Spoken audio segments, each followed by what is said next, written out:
A maçonaria fazia guerra contra os jesuítas. E o Papa Clemente XIV, no fim do século XVIII, ele aboliu a ordem dos jesuítas. Mas não fez isso por gosto, ele fez isso por pressão.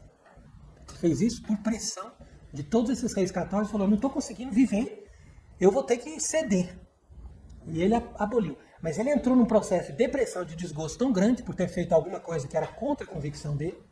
Isso não significa que um Papa errou, não. Não confunda as coisas. Um Papa, quando a gente diz que ele é infalível, que ele nunca erra, é no seu ensinamento, não nas suas ações. As suas ações podem sim ter que prestar contas diante de Deus. Então é por isso que nós temos 260 e tantos papas e 80 que são santos. E os outros, por que não são canonizados? Porque não são santos. E eles podem ter passado muito tempo no purgatório por causa de ações que eles fizeram que não agradaram a Deus. Olha, sua responsabilidade aqui. Olha o que você fez aqui. Olha o que você aceitou. Entendeu? Então ele é infalível no ensinamento. Na fé. Quando ele ensina a fé, quando ele ensina a moral. Agora, ele pode ser fraco. Ele pode ser omisso. Ele pode fazer uma coisa que vai contra aquilo que Deus está pedindo para ele. E depois vem as consequências. Para ele e para todos os outros na igreja. E foi assim que os jesuítas foram dissolvidos. Passou 40 anos, restabeleceram a ordem. Quando restabeleceram a ordem, nós estamos ali já no começo do século XIX. Os jesuítas foram avançando de novo, em todos os domínios. E aqui no Brasil a coisa estava fervendo. Então Dom Vital fez essa carta pastoral em defesa dos jesuítas e contra a maçonaria. Isso foi que custou a cabeça dele. Então você percebe o clima tenso, porque de fato essa foi sendo a lógica do jogo. Os jesuítas defendendo o papado, a maçonaria querendo destruir o catolicismo, começando por atacar o papado. Por isso que a gente sempre explica para as pessoas, nós, quando denunciamos Francisco, quando denunciamos esses outros aí que fizeram o Concílio Vaticano II, nós não estamos indo contra os papas. Estamos denunciando falsos papas. Mas o primeiro e mais fundamental objetivo das nossas conferências é defender o papado. Porque durante anos e anos, eu fui padre da estrutura normal aí da igreja moderna e não me dava conta da importância do papado. Por isso que eu aceitava esses papas aí que não são nada a ver. Mas depois que eu me converti, que eu percebi que o papado é importantíssimo, aí eu vi claramente que esses indivíduos não chegam a ser papas verdadeiros, né, porque eles não recebem o pontificado, por isso mesmo eles não são infalíveis, por isso mesmo eles vão contra Deus, por isso mesmo eles trabalham para destruir a Igreja Católica. Mas eles não erram só nas suas ações, como os verdadeiros papas poderiam errar. Eles erram em cada momento que eles fazem o ensinamento, porque é no ensinamento que você decide o jogo. Então aí que é importante a gente discernir cada coisa. Então nós nunca falamos mal de um papa verdadeiro, mesmo que ele tenha lá, como Clemente XIV, feito um ato que não foi bom, mas dentro da providência divina, isso aí também está previsto. Né? As pessoas são passíveis de erro, enquanto elas agem por uma pressão ou por uma situação difícil. Né? Então isso é interessante a gente pensar, porque São Pedro, quando ele negou a Cristo, ele ainda não era papa. Né? Mas mesmo que ele fosse papa naquela ocasião, isso não iria contra a infalibilidade dele. É um erro da ação dele, ou seja, da vida dele como pessoa. Agora, enquanto papa, enquanto alguém que ensina a fé ou ensina a moral, São Pedro nunca ensinou o erro. E assim também nenhum papa verdadeiro. Então essas coisas são esclarecimentos importantes, para a gente deixar bem claro. Agora veja, depois que os jesuítas foram novamente perseguidos, já no contexto do fim do século XIX, as sociedades secretas decidiram infiltrarem-se dentro da ordem dos jesuítas. Aí nós começamos uma nova ordem dos jesuítas. E aí vem a traição à Igreja Católica. Então é preciso também entender esse outro aspecto, que quando falamos de jesuítas, tem os bons jesuítas que incomodaram o mundo revolucionário, e tem os maus jesuítas que já são esses infiltrados, principalmente a partir do século XX, que foram os grandes modernistas e os grandes mentores do Vaticano II, como Teilhard de Chardin, por exemplo, ou Henri de Lubac, que é discípulo do Teilhard de Chardin.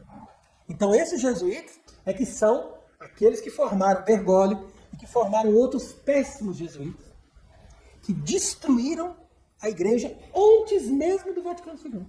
Eles já estavam trabalhando para destruir a igreja. É interessante a gente também perceber isso.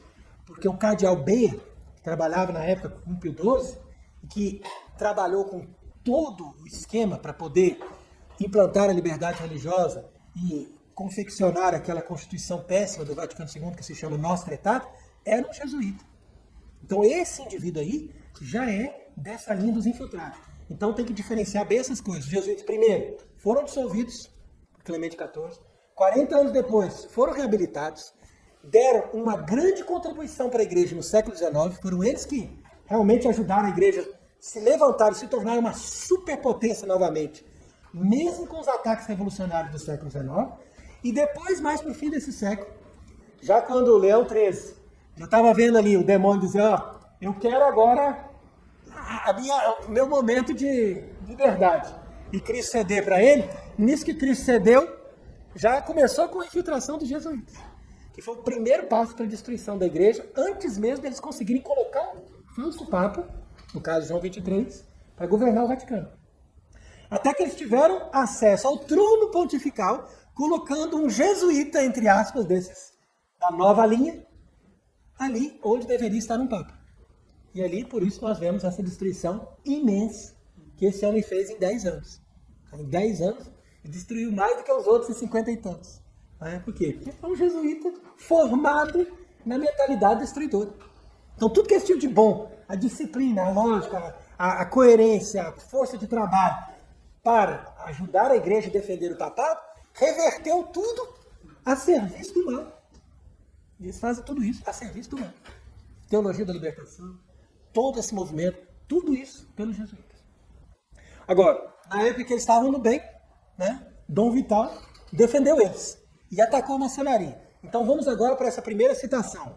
Hoje, a Santa Igreja de Deus se acha a braços, quer dizer, de imposição de luta, de braço mesmo ali, com um inimigo terrível, pior que todos os inimigos do passado, mais terrível que Herodes na sua tirania, mais terrível que os imperadores romanos, mais terrível que os cismas e as heresias. Este inimigo formidável é a maçonaria, que é o supremo esforço do poder das trevas contra a luz da verdade. Olha que frase fundamental. É um homem lúcido, um homem que vê a retidão. Um religioso, santo, formado pela igreja, bispo, com 30 anos. Então ele começa essa carta pastoral dizendo o seguinte, ó, eu vou então dizer o que eles dizem deles mesmos, dos seus objetivos, para vocês se convencerem do que eu estou dizendo. Então por isso, Dom Vital começa a dizer, citando esse documento da maçonaria, que o Papa, seja quem for, não virá para sociedades secretas. Portanto, é a estas que cumpre dar os primeiros passos em direção à igreja para destruir a ambos, quer dizer, a igreja e o papado. Então não é o Papa que vai vir para o nosso lado. Então a gente vai dar o primeiro passo em direção ao Papa, em direção à igreja, para destruir a ambos. Veja a estratégia. Não está em nossa mente angariar os papas para a nossa causa, nem fazer deles neófitos para os nossos princípios. O que precisamos é um papa adaptado para as nossas necessidades. Então eles visualizaram claramente, olha, nós não temos como vencer o catolicismo dessa forma que a gente está querendo atacando. Então o que nós precisamos fazer? Um papa adaptado às nossas necessidades. Quer dizer, um falso papa, na verdade. Porque eles mesmos entenderam que um papa nunca se tornaria discípulo da maçonaria. Ele é infalível, ele tem a luz da verdade com ele. Então ele tem que fazer do zero, criar esse indivíduo que é um papa adaptado. Esse é João XXIII. E esse depois é Paulo VI. Depois é João Paulo II. E assim foram, adaptados. Né? Se vestindo de papas, mas estão adaptados para uma nova realidade, segundo aquilo que a maçonaria construiu. E diz ainda, ó, nosso fim principal é o aniquilamento perpétuo do catolicismo e a constituição de uma república universal. É simples, eles dizem isso claramente. O aniquilamento perpétuo do catolicismo, tal qual nós o conhecemos durante esses 2000 anos, né? E a constituição dessa nova república universal. Nada de dogmas, nem autoridade de padres. Veja, isso é maçonaria dizendo. Nada de dogmas, nem autoridade de padres. O culto da natureza e esquecimento completo de toda preocupação de uma vida futura. Aqui resume a maçonaria.